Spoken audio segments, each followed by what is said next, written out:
বিসমিল্লাহির রহমানির রহিম। সুপ্রিয় দ্বাদশ শ্রেণীর চুকনগর কলেজের হিসাব বিজ্ঞান বিষয়ের ছাত্রছাত্রীবৃন্দ, সবাইকে আজকের অনলাইন ক্লাসে স্বাগতম। আজকে আমরা অনুপাত বিশ্লেষণের পরেশচন্দ্র মণ্ডলের বইয়ের উদাহরণ 26 অঙ্কটা একটু বোঝার চেষ্টা করব। বোর্ডে আমি অঙ্কটা সম্পূর্ণ তুলে দিছি। উদাহরণ 26 তোমরা বইয়ের সাথে মিলাই নিতে পারো। এখন আমাদের কি কি করণীয় যে কথাগুলো আছে, এই করণীয় জিনিসগুলো আমাদেরকে বের করতে হয়। প্রথম বলছে চলতি মূলধন। আমাদের চলতি মূলধনের যে সূত্র, চলতি মূলধনের সূত্র হচ্ছে চলতি সম্পত্তি মাইনাস চলতি দায়। আচ্ছা, আমরা লিখি ক নাম্বার। ক, চলতি মূলধন সমান চলতি সম্পত্তি মাইনাস চলতি দায়। আচ্ছা, আমরা এটা লিখলাম, লেখার পরে এই দুটো সমান সমান দিয়ে রাখলাম। আচ্ছা, কেন দুটো সমান সমান দিলাম? আমরা এখানে চলতি সম্পদ, চলতি সম্পত্তি, এটা আগে নির্ণয় করব। এই চলতি সম্পত্তি হচ্ছে চলতি প্রকৃতির, অর্থাৎ যে সম্পদের উপকারিতা বা কার্যকারিতা সাধারণত 1 বছরের মধ্যে শেষ হয়ে যায় এবং সচরাচর পরিবর্তন হয়, ওই সম্পত্তিগুলোকে চলতি সম্পত্তি বলা হয়।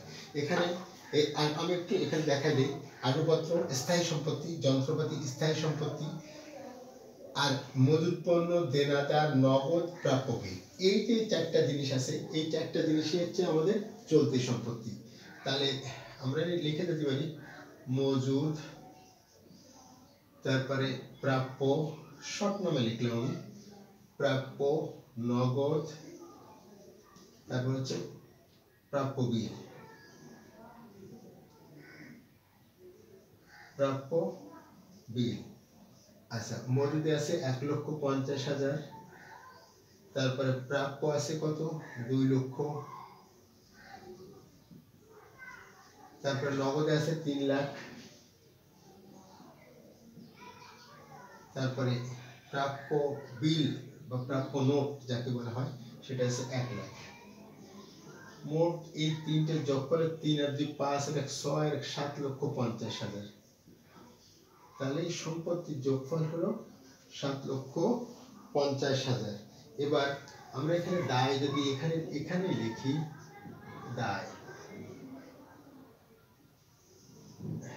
দায়ের মধ্যে আমার দায়ের মধ্যে যে শেয়ার মূলধন একটা স্থায়ী দায়, সবচেয়ে স্থায়ী দায়, সাধারণ সঞ্চিতি দায়ের মধ্যে আসছে হচ্ছে জায়গায় আমাদের বের করতে হবে কি চলতি দায়। এই যে ঋণপত্র হচ্ছে স্থায়ী দায়, আর ব্যাংক জমাকৃত আর বকেয়া খরচ, এই দুটো জিনিস আছে। ব্যাংক জমাকৃত, ব্যাংক ওভারড্রাফট ছোট করে লিখলাম, জায়গা কম বিধায় ব্যাংক ওভারড্রাফট 45,000। তারপরে আছে কি বকেয়া খরচ,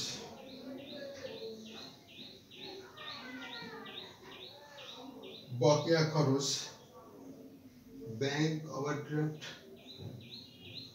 বকেয়া খরচ, এটা আছে জায়গায় 25,000। এটা হলো জায়গায় মানে আমাদের যেটা বেরোলো। আরো একটা জিনিস আছে, এখানে আমরা এর ভিতরে তো প্রয়োজন হিসাব ভিতরে আছে, ভাবতেছিলাম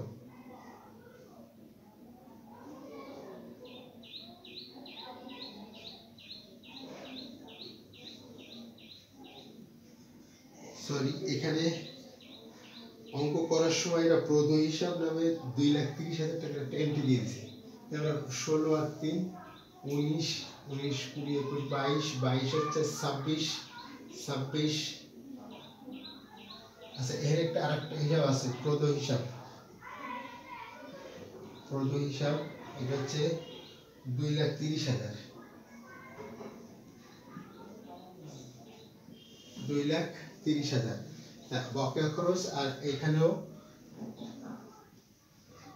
প্রয়োজন হিসাব 2,30,000, অর্থাৎ সম্পত্তি যোগফল আসছে, ওই দায়ের যোগফল আসতেছে 3 লাখ টাকা। আমরা চলতি লিখতে হবে। আচ্ছা, আমরা এই অঙ্কটার মধ্যে চলতি সম্পত্তি পাইছি 7,50,000 আর চলতি দায় পাইছি আমরা 3 লাখ।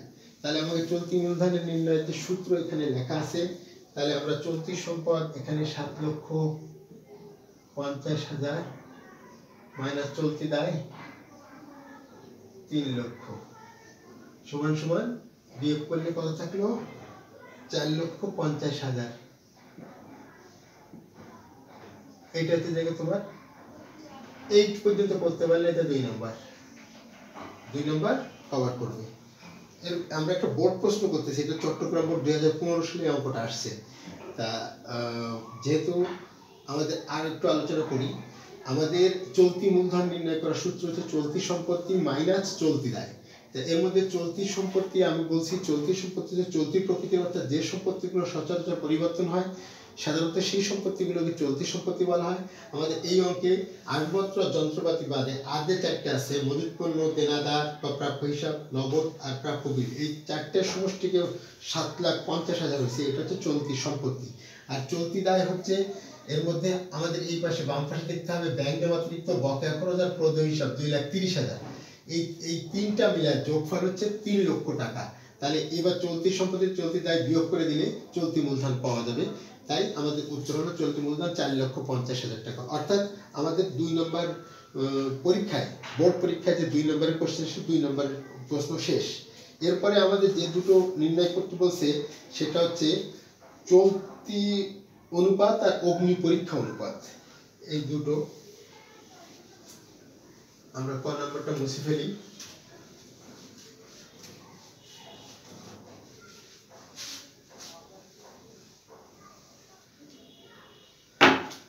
খ নম্বরে দুটো চাইছে, খয়ের 1 প্রমাণ 1 দিলাম, দিলে প্রথমটা চাইছে কি চলতি অনুপাত।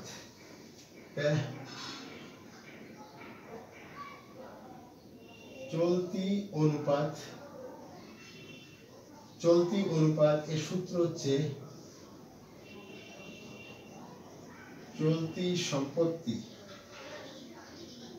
বাই চলতি দায়। আচ্ছা, আমরা আগের অঙ্কটা এই মানে ক নম্বরে চলতি মূলধন বের করছি, সেক্ষেত্রে চলতি সম্পত্তিও নিরূপণ করছি, চলতি দায়ও নিরূপণ করছি। আমাদের চলতি সম্পত্তি ছিল কত টাকা? 7,50,000। আর চলতি দায় ছিল কত টাকা? 3,50,000। এটা ভাগ করলে আসবে কত? এটা চলতি 7,50,000 ও 3,50,000 না, এটা 3 লক্ষ, সরি আমার ভুল হয়েছে, এটা 3 লক্ষ। এই 7,50,000 3 লাখ দিয়ে ভাগ করলে উত্তর হবে যে তোমার 2.5 হবে। হ্যাঁ, আমরা পরে দেখি 7,50,000 ভাগ করলে কি, আচ্ছা এর ভাগ করলে 2.5 আসবে। 2.5 ভাগ করলে ভাগফল যেটা আসবে সেটা আগে লিখতে হবে, তারপরে ইস্টু দিয়ে 1 দিতে হবে। অর্থাৎ নিচে যেটা ভাগ দিচ্ছি সেটা হলো বেস 1। অর্থাৎ আমাদের চলতি অনুপাত এখানে আসতেছে 2.5:1। অর্থাৎ আমরা আবার একটু বলি, চলতি অনুপাতের সূত্র হচ্ছে চলতি সম্পত্তি বাই চলতি দায়। আমরা এই আগে ক নম্বরে চলতি সম্পত্তি বের করেছিলাম 7,50,000 এবং চলতি দায়ও বের করেছিলাম 3 লাখ। এই দুটো দিয়ে শুধু ভাগ করে দিলে এটা 2.5 উত্তর আসবে। তারপর তোমার ইস্টু লিখতে হবে, আর নিচেরটা দিয়ে যখন ভাগ করা হয় বেস সবসময় 1, অর্থাৎ পরে ইস্টু 1 লিখতে হবে। তাহলে আমাদের চলতি অনুপাতের মান হচ্ছে 2.5:1। এটাও তুমি 2 নম্বরের অঙ্কের, কারণ দুটো প্রশ্ন দেওয়া আছে। এরপর হচ্ছে তড়িৎ অনুপাত। এরপর কোনটা দেওয়া আছে? তড়িৎ অনুপাত বা অগ্নি পরীক্ষা অনুপাত। অঙ্কে যেটা দেওয়া আছে তাই লিখি আমি, অগ্নি পরীক্ষা অনুপাত। এটা হচ্ছে তড়িৎ সম্পত্তি বাই তড়িৎ দায়। এখন শোনো, এই তড়িৎ সম্পত্তি আর তড়িৎ দায় বের করতে হবে। তড়িৎ সম্পত্তির সূত্র, তড়িৎ সম্পত্তি চলতি সম্পত্তি মাইনাস মজুদ মাইনাস অগ্রিম ব্যয়।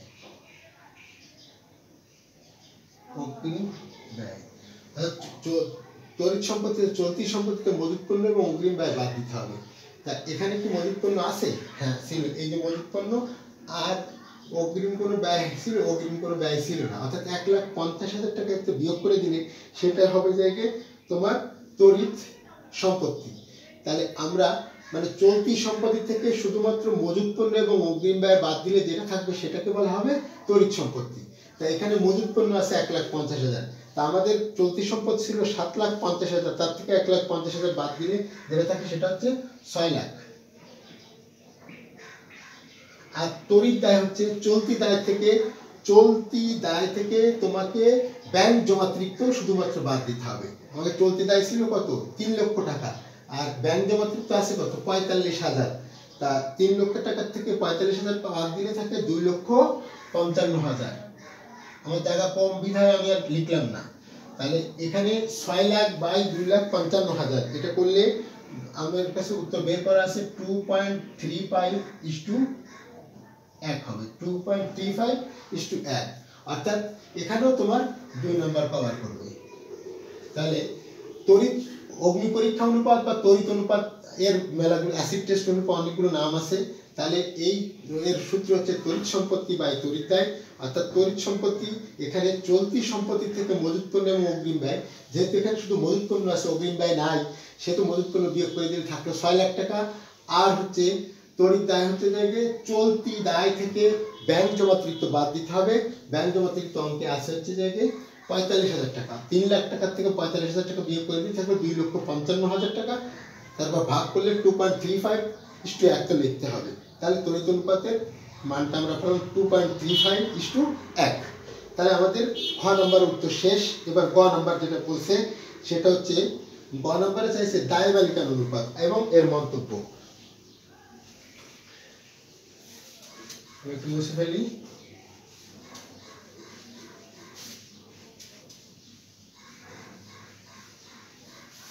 দায় মালিকানা অনুপাত এবং মন্তব্য।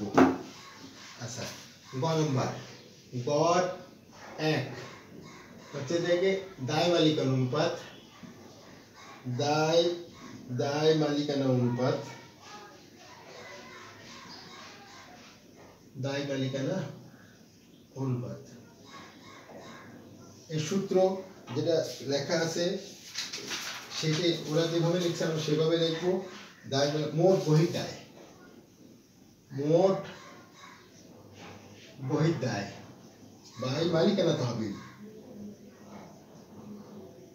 মালিকানা তহবিল, মোট বহির্দায় বাই মালিকানা তহবিল।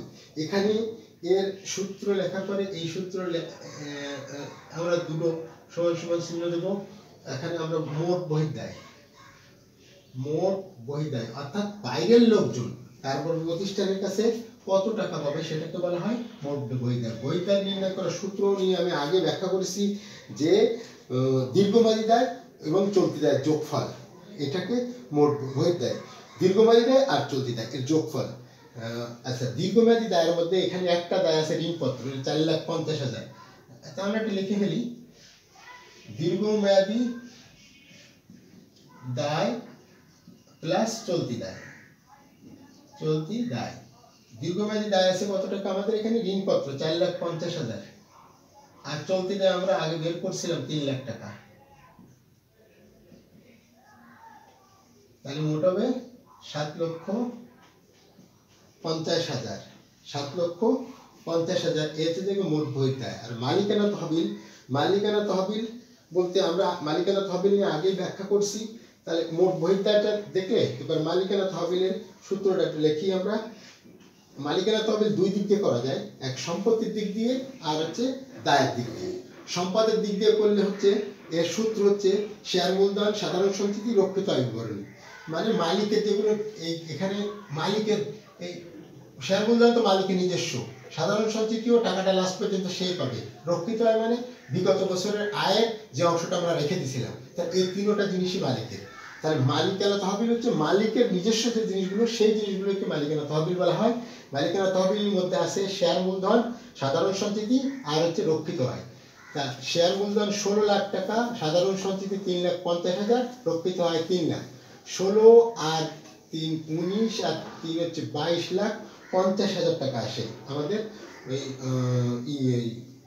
মালিকানা তহবিল। মালিকানা তহবিল 22,50,000 মালিকানা তহবিল। এটা হবে কত?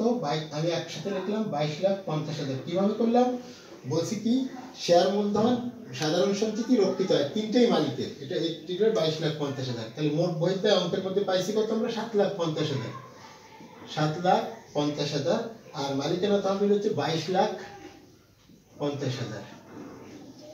এটার ভাগ করলে আসবে হচ্ছে জায়গায় 0.33 1 লিখতে হবে। এই যে এটাও আমাদের 2 নম্বরের জন্য এটা হয়ে গেল। এরপর আছে মন্তব্য। হ্যাঁ, লাস্টে যেটা মন্তব্য করছি, মানে এটা 2 নম্বর না, এটা এর সাথে মন্তব্য দিছে, আলাদা করে কিছু লেখা নেই। মন্তব্য যদি আমরা করতে যাই তাহলে মন্তব্য জানলে আদর্শমান জানা লাগে। মন্তব্য যদি দিতে হয় তাহলে তার আদর্শমান জানা লাগে। যেমন দায় মালিকানা অনুপাতে আদর্শমান হচ্ছে এর আদর্শ মান কত আছে? আদর্শ মান হচ্ছে জায়গায় আমাদের অঙ্কের মানে 1.1:2 থেকে, হ্যাঁ 1:3 এই পর্যন্ত হচ্ছে আদর্শ মান। 1:2 থেকে মানে 1 একক বহির্দায়, মানে 2 একক মালিকানা তহবিল থাকলে 1 একক বহির্দায় থাকতে পারবে, বা 3 একক মালিকানা তহবিল থাকলে 1 একক বহির্দায় থাকতে পারবে। কিন্তু আমাদের নিয়মিত মান হচ্ছে 1:, মানে এখানে যদি আমরা এই 1-এর এর 3 ভাগের 1 ভাগ হচ্ছে এটা। হ্যাঁ, এই আমাদের 3 ভাগের 1 ভাগ এখানে দেয়া আছে 1.2 থেকে 1:3। এটাও 1:3, এই মানটা 1:3 আমরা ধরে নিতে পারি। গুণ দিলে যদি আমরা এই অনুপাতটাকে এটারও 3 দিয়ে গুণ দিই, এটারও 3 দিয়ে গুণ দিই, 3 দিয়ে গুণ দিলে 99 বা ধরো 100, আর এটা 3 দিয়ে গুণ করলে 3 হবে। এটা পয়েন্ট, তো এটা 1 হবে আর এটা 3 হবে। অর্থাৎ আমরা বলতে পারি যে এই কোম্পানির দায় মালিকানা অনুপাতের মান সন্তোষজনক। যেহেতু এই লিখতে পারি আমরা, যেহেতু 0.33:1 অনুপাত আদর্শ মানের সাথে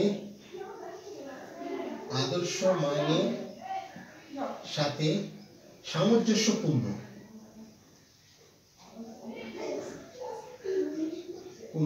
সুতরাং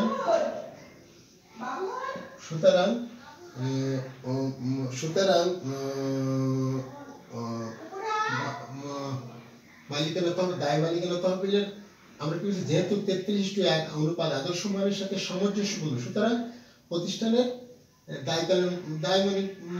দায় মালিকানা অনুপাত আশানুরূপ বা সেটাও সন্তোষজনক। সুতরাং আমরা লিখতে পারি তহবিল কোম্পানি মালিকানা তহবিলের কোম্পানির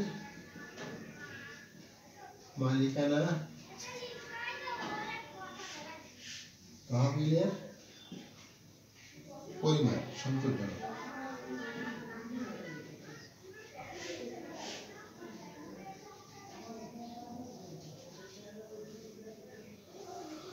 এইটুকু লিখতে হবে। মূলত এটাও এই 2 না, এখানে এটা 4 নম্বর। হচ্ছে যারা খাতা দেখবে তাদের উপর নির্ভর করে, কারণ এইটুকু লেখার জন্য সাধারণত 2 নম্বর থাকে না, তাহলে এই দায় মালিকানা অনুপাতের জন্য 3, এটার জন্য 1, এই ধরে নির্বিবেচনা করা হয়। সুপ্রিয় শিক্ষার্থীবৃন্দ, আজকে তোমাদের এই অনুপাত বিশ্লেষণের যে অঙ্কটা করালাম সেটা নতুন বইয়ের পররাষ্ট্র উদাহরণ 26। এই অঙ্কটা তোমরা চট্টগ্রাম বোর্ড 2015 সালে আসছে। এই অঙ্কটা একটু দেখে নিবা। আর আমি তো বোর্ডে তুলে দিছি সম্পূর্ণ, তোমরা ভালো করে এই অঙ্কটা নিয়ে চর্চা করবা। নেক্সট দিন আরও আরেকটা উদাহরণ করাবো, তারপরে যে আমি অনুশীলনীতে যাব। সবাইকে আজকের ক্লাসে উপস্থিত থাকার জন্য ধন্যবাদ জানিয়ে আজকের মতো শেষ করছি। আল্লাহ হাফেজ।